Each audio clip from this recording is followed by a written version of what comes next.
Welcome to Washington. I'm Brett Baer. There may be some cracks in the Obama administration's front lines when it comes to the plan to fund the government. Some influential Democratic senators today jumped ship over excessive spending. Chief political correspondent Carl Cameron has the story from Capitol Hill. Good evening, Carl. Hi, Brett. And Democratic leaders are increasingly worried that they may not have the needed 60 votes to pass that $410 billion spending plan for this year in the Senate. That would be a huge embarrassment for Democratic leaders, as well as for the Obama administration, and a big victory for fiscal conservatives who've called this spending plan an orgy of pork barrel waste from the outset. The Democratic opposition spans the spectrum of the party. Russ Feingold is a noted liberal Democrat. I'm going to vote against it. I'm not voting for this.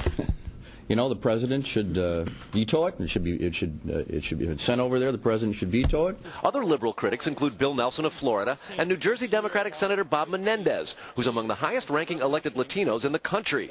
He's against a controversial provision which the president supports that would relax the U.S. embargo against Cuba. Menendez thinks Cuba deserves the embargo. The government is pure and simple a brutal dictatorship. Evan Bayh, a leading Democratic centrist. This bill, unfortunately, increases spending across a wide variety of government programs several times the rate of inflation, which is not something we can afford to be doing at this difficult moment. He even admonished the administration and fellow Democrats for all the spending in a Wall Street Journal op-ed today. Quote, "Voters rightly demanded change in November's election, but this approach to spending represents business as usual in Washington, not the voters' mandate." Bayh even criticized the administration's tax increases as counterproductive in a down economy and echoed Republicans. Quote, "Spending should be held in check before taxes are raised, even on the wealthy." He's organizing a group of 13 moderate Democrats and independent Joe Lieberman to curb Democratic spending, which he describes with the word extreme. Now that things are actually going to be happening, we need to make sure that they work, they're sensible, practical, not extreme, those sorts of things.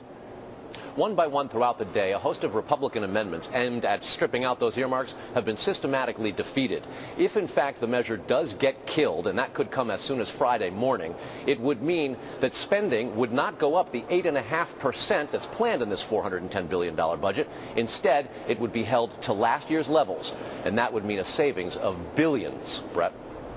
Okay, Carl, we'll be watching. Thanks.